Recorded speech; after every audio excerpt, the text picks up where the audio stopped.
friends. Hope everyone's having a good day. So, something I didn't cover last week when I went live was the fact I found this and this star note. Just means they're reprints. That's what the little star is. There was some kind of mistake and they reprinted them. These are very common, so they're probably going back to circulation eventually. Now, that's kind of neat. 48, 49, 48, 58. Had that 5 been a 4 and the 9 been an 8, we would have had a repeater, which would have been a pretty cool one. And this, you don't see the Q on these too often. What this means is it's just how many times they've used the set of serial numbers. They've went through it. Because you only print so many of these before you have to start all over again. So they changed the letter. They don't use certain letters on it either, but I did have one that had an X on it not too long ago as the thing. Now this is something I just found a week or two ago. 3 2s, 2 9s, 2 2s, and a 9. It is a binary note. eBay says I could probably put this and ask $35, $40, and probably sell it. Maybe quicker because other people are asking $50, $60 for these. And this is in pretty good shape. Has a bit of a fold in it, but it's not a stiff fold. Except right there, that corner. But it's a nice one. Now, let's talk about a different thing. So I went by my coin dealer. One of them, that is. And he had some stuff in a little box that he sets aside things he finds that he thinks I might want to buy. Well, he had all this stuff right here. These are all worn out coins, standing liberties, barber half or quarters, and then this. This is the thing that's odd about this. So I got 5 quarters, all worn out. So I weighed them by grams. And I also weighed this by grams. Now, this has 2 holes drilled in it. It's 18. Well, the holes right where the date would be. But it is an Orleans Mint one, half dime. I know that because it's got the O right there above the reef. Had it been one with the mint mark below, you'd never know. Now, this particular coin, without the holes, and in this kind of shape, would probably be worth about $30 if it didn't have the holes, because it's got full rim on the front and pretty much a full rim on the back. And in good 4, which is probably what that would grade without the holes, USA Coin Book says $31. Now the thing about it was, I got all these other coins, plus that, these 5 roughed up, beat up quarters for $31. That, the quarters in that. By weight, that's about what their melt value is. I happen to have this, and this is an old metal poker chip for the Flamingo. This was actually $30.67 at the melt value of its grams. Hello, Ariel. Now, this particular thing, they don't make these, they don't use these anymore. You go to a casino and you stick a $20 bill in a slot machine, and if you win anything, it prints out a ticket. Or if you cash out before you spin the hole. This is $1 gaming token, which is what these pretty much are too. Different metallic poker chips. That one's for Holiday Casino. That's for Harrah's. This one is Casino Aztar at Evansville. This is Caesar's Palace. And that last one is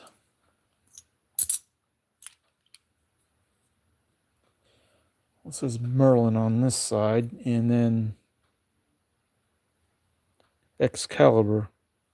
So a lot of casinos made these, and then this smaller one. Turn it around where you can read it.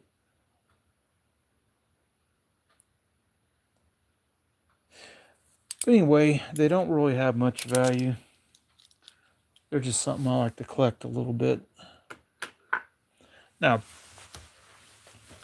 after reviewing some of the bags of silver before they go to the vault, I have these two Mexican Morales pesos, 10%.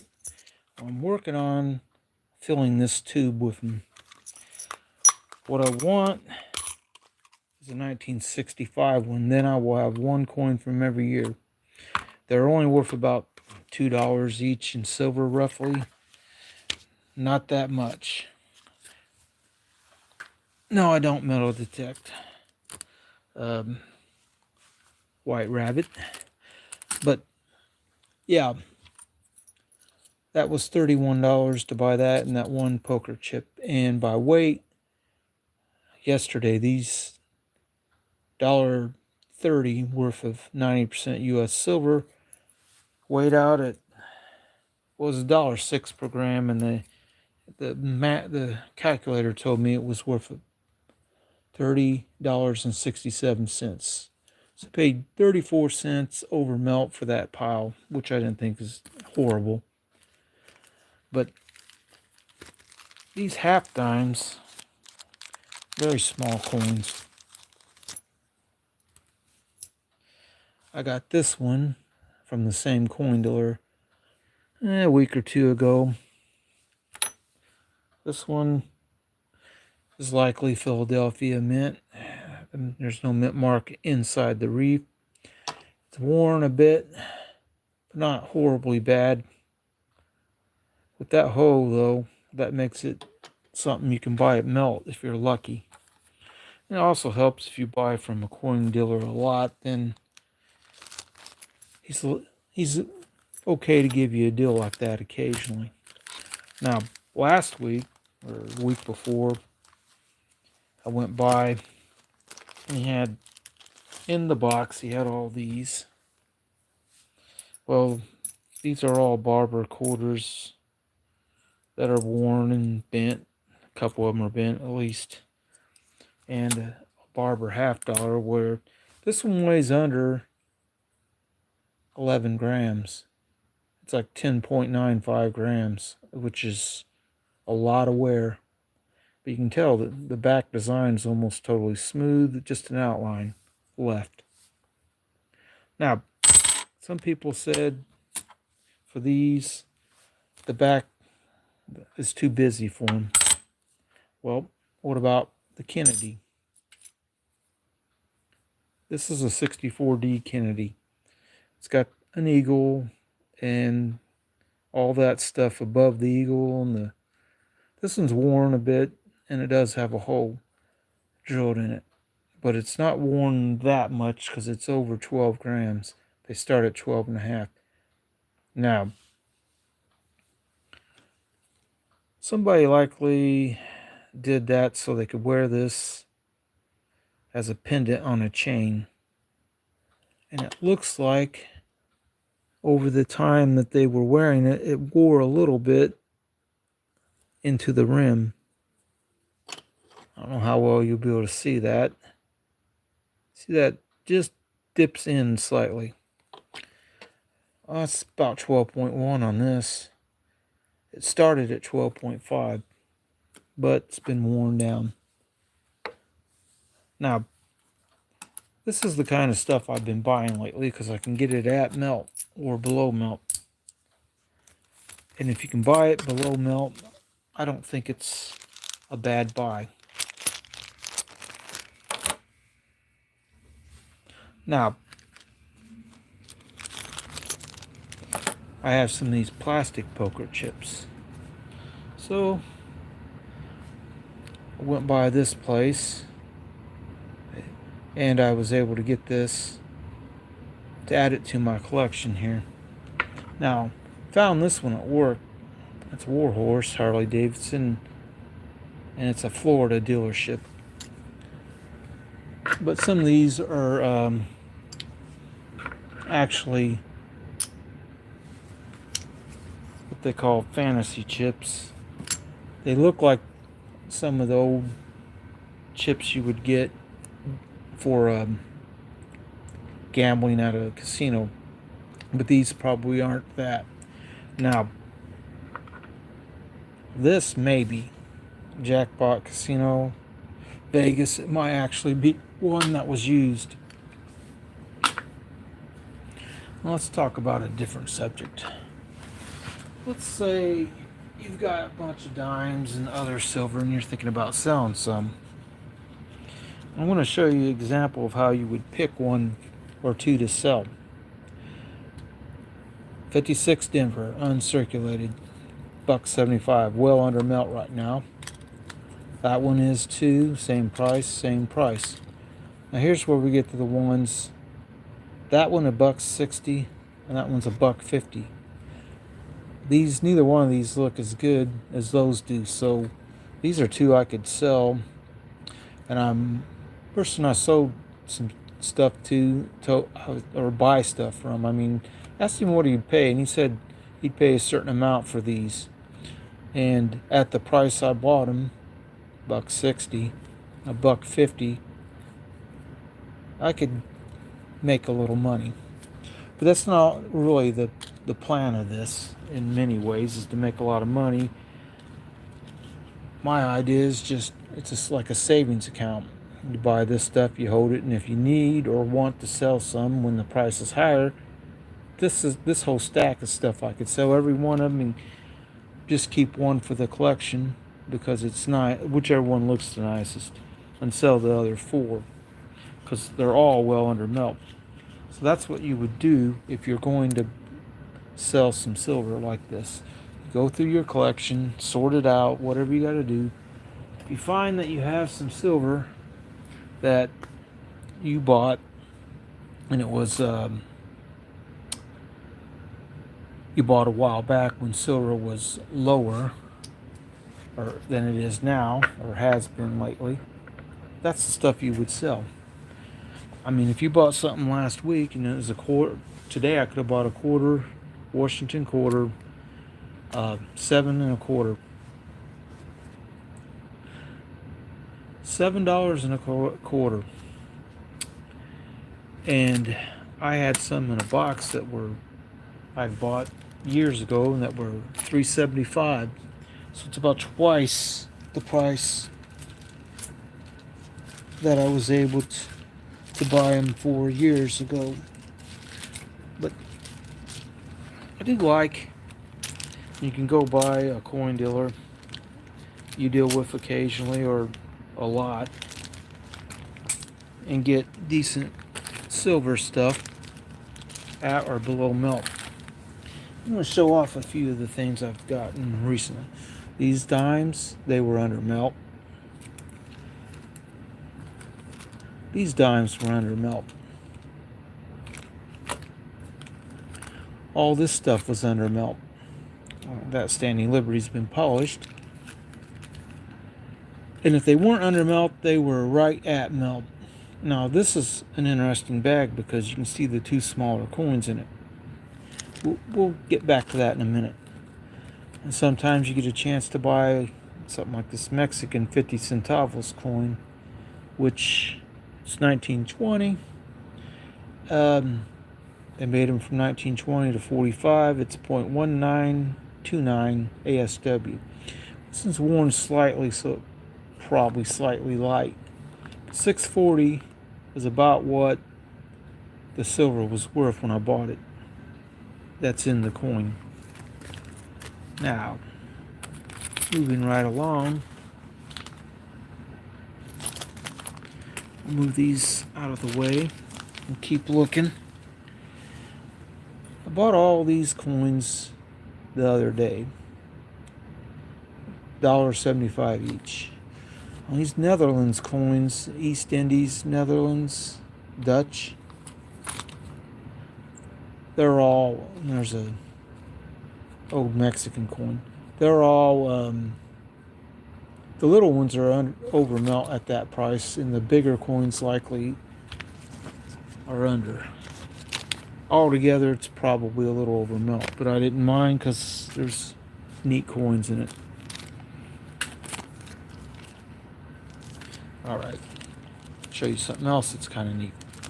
Usually, if you get a chance to buy a seated Liberty quarter like that one, it's going to cost you more than the Washingtons, Standing Liberties, and Barbers, because they're older.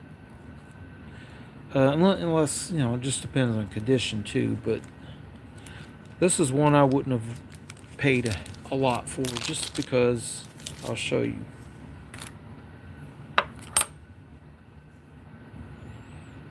It's toned up and worn. You can read the date clearly. 1876. Here's why I wouldn't pay much for it. There's very little of the design left on the back, and it looks like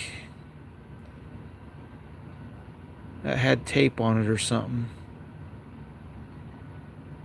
That distinct line there. And I don't think that's actually a scratch. It might be tape residue.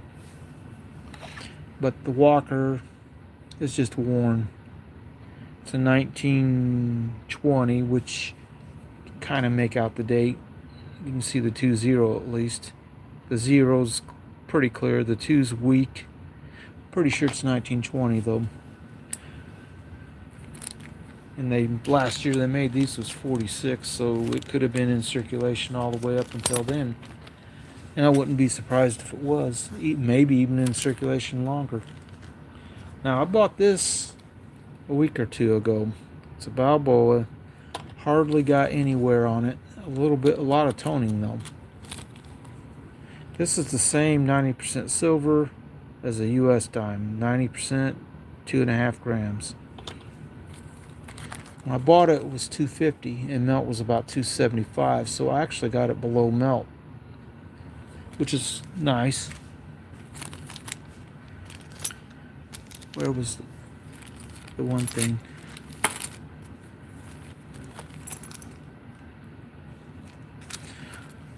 Anyway, getting back to this, you can see the two smaller coins, and I got them right around melt. And normally, if these aren't damaged with holes in them, these aren't the kind of coins you can usually get very cheap at all. And you'll see why once I get them both out and show you. Lay them down. The rest of the coins in this are just worn coins. No big deal. And really, these are no big deal with the problem they have. 1853 Averos, and a hole in the rim is broke. So you couldn't even wear this one as a necklace now.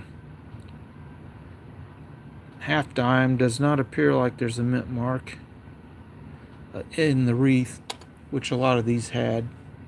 So 1853 without the hole and that kind of wear, it's probably a $20, $30 coin maybe. And then this one, this is a 3-cent silver star. And it says 3 on the back. And has what looks like a C. So these, I don't see these very often. This one looks like it says 1850 something. It is hard to read that last number with the dirt. Might be 3. But this coin would probably be $30 in better shape at least. So being able to get it at melt value is a good buy if you ask me. But all this stuff, if silver goes up a lot more, this kind of stuff, it's the only way it's going to go up in value at all is if the silver would go up to $45, $50 or higher. At that point, a lot of this stuff is going to go and be sold for as close to melt as I can get for it, because I don't really have much attachment to worn out coins like this. It's stuff I could just take and sell and not blink an eye. Now, I did go by the bank briefly, so I like to go in case they might have something. Well, what I'm always hoping for is they'll have some of these that a customer brought in, and there will be older ones, the 60s, a 64 Kennedy. You hope for that, because if they have it, they treat it as a 50-cent coin, and if they might tell the person that's trying to deposit, hey, this is worth more than 50 cents. But if the person says, I don't care, just deposit it, I don't want to deal with it. So, and you go in, they'll give it to you. Because I went in one time and the guy brought in $14 of half dollars. Not that long ago. And turns out two were 64 Kennedys. And they told him, but he said, just deposit it, I ain't got time. I'm looking for the Wounded Eagle on these. It's 2000 Philadelphia. About 100 are known to exist. So there could be 105, 110, you don't know. Because with that many errors, there could be more. Easy. And this is just the 2 quarters that they gave me back from the $2 I traded for that. Or not really traded, but gave them $2 bills and took the coins. So what you hope for if you go to the bank is that mainly on to 76. If you can get one of them from the bank at recent prices, that's over $10 of silver. But yeah, sometimes your memory, you forget some things. I was on this guy's channel the other day making a comment because he was displaying a silver bar. I told him, this biggest silver bar I have is 100 grams.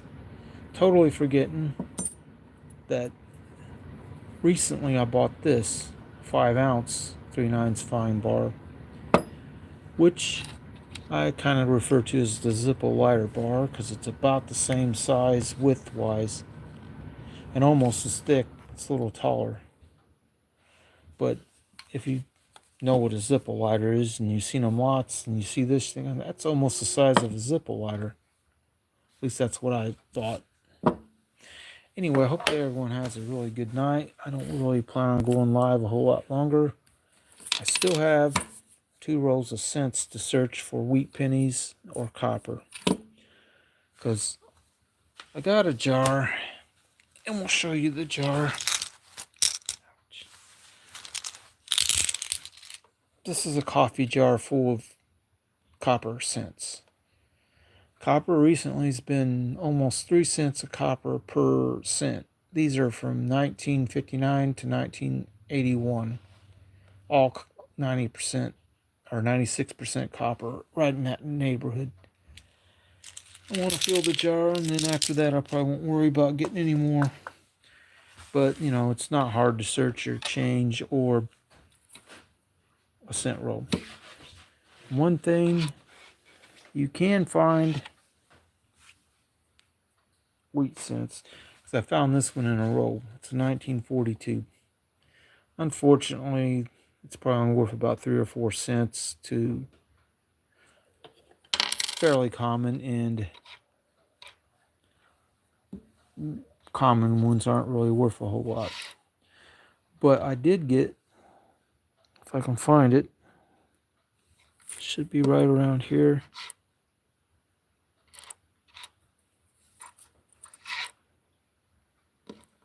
Here we go. I had 2 copper or 2 wheat cent ones in one roll. This was one of them, 1910. Second year that they made them. it's kind of cool to get one that old in a roll of coins or pocket change. It's not often you get one that old though. Usually it's 40s or 50s. Anyway, I do have this cup full. I have another cup. And this is all, I believe these are all copper ones to put in that jar. Yeah, these are copper. And I'll probably be pretty close to filling it once I put that in the bag in another copper cup that, or not copper, another cup about this full. Probably be pretty close to filling it. So buy silver under melt when you can. The best way to get it is if you buy from somebody often. And he told me once that the coins he likes to put out for sale are ones that are a little higher value, more premium, because this stuff he pays so much for it and then he sells it. If I didn't buy it, he'd probably send it off to the refinery at some point if silver goes up high enough. And that's what tends to happen, or maybe you'll sell it to a big bullion dealer that he deals with. Yeah, this tube's almost a perfect size for these. It's a little bit bigger around, and these are not worth anything, so with that yellow tones them, I don't really care. How many are in here now? There's one from every year except 1965 in this. So there's 10. There's 17 in this. I don't know, but this will probably hold close to 30, I think, if I can get them. I'd only pay about $1.75 to $2 tops on these. They're 10% silver, and there's not much silver in them. I think the ASW's 0.0514. So in order to get a whole ounce, you'd need, try and do the math in my head, but that's what they make a calculator for, right? 0.05 times, well, that's not how you do it. You go 1 divided by 0.0. I think that's what it is, 20. You'd need 20 of them to make 1 ounce. And that's 18, so it's close to an ounce right there. But getting back to the big point I was trying to make about, if you decide you got a lot of silver and you decide you want to sell some, you could list these on eBay and sell all of them that way. Or if you don't want to do all that work, I mean, the other option is to, if there's like a vendor place that, or a place that does vendor events, and they sell a space for a one-day event, you could take these and reprice them a little higher, because silver melt on this is about, it's at least $250, maybe $270. I don't remember exact. I looked it up, but I forgot. So I could definitely make more that way, or I could sell them to somebody that's going to resell them and make less, but get rid of a lot of them at the same time. Because a lot of people, they might buy 1 or 2 of them at a time. And if you like, I got to get rid of some of this, I need money quicker than selling 2 or 3 at a time. That's Scottsdale bar. And the other one, it's an Eagle. It's got a prospector on the back. I'm trying to remember. I don't think it has any mint listed, but it might be Silvertown might have made that. I'm not sure, but this is a Scottsdale 100 gram, and I quite like this bar. It's a poured bar, I guess. Maybe it's pressed. It looks like it's been poured though, and then you can see like lines. They look pretty uniform, so I'm not sure, but they probably hammer stamped that on. 3/9 fine silver, 100 grams. It was worth when I bought it about $100, give or take, and it's worth a little more now because silver's went up quite a bit. On this one, it's 5 ounces. Recent prices, almost right around $35, $36, $37. It's $36.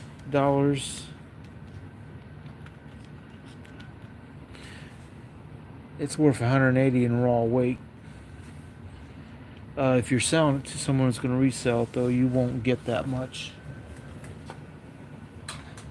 You'd have to find someone you know that likes silver and wants to buy one, and you say, well, I got this 5 ounce one, and I'll sell it to you right at spot price. Because if you order this online from one of the bullion dealers, you'll pay so much per ounce over spot value at the time. And something like this is kind of a generic bar in many ways. It'd probably be $2 or $3 at least over per ounce over.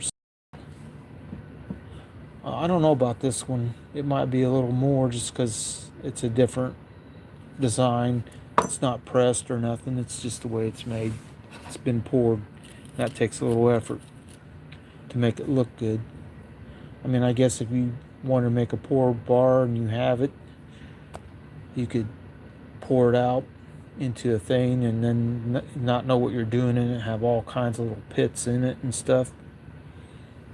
I'd rather just get one that's nice looking. But this is just pure weight, because that's 100 grams, which is about not quite, nearly a quarter ounces. So you're a little over 8 ounces of silver between both of them. So it's a bit of value, but not terrible.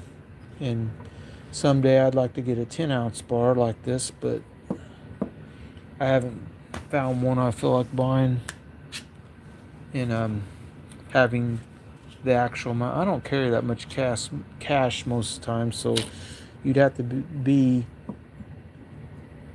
10 ounces at $38 or $37, and if you have to pay a little over melt, or not melt but spot, you're talking right now nearly $400 to buy one 10-ounce bar. But you have to have quite a bit of money on you to buy that at the time. But clearly, you can spend a lot of money on silver. You can get in kind of over your head if you're not careful about it. So I do recommend, before you buy any silver, if it's 90% coins, look up, like 56D is kind of common. Look up on an but like USA Coin Book. It's like a red book, but it's online. It's probably not quite as accurate, but it gives you a list of the coins. If you want to look up Roosevelt dimes, it'll show you the silver ones. It'll have an approximate price and if they're graded, what they might be worth. There ain't much love for these Roosevelts though, so close to melt as you can get them. But hope that everyone has a great night. I've kind of talked a bit in circles almost. I think it's about time to go ahead and end this because it's getting later and I got stuff to do. So y'all have a great night. We'll see you next time.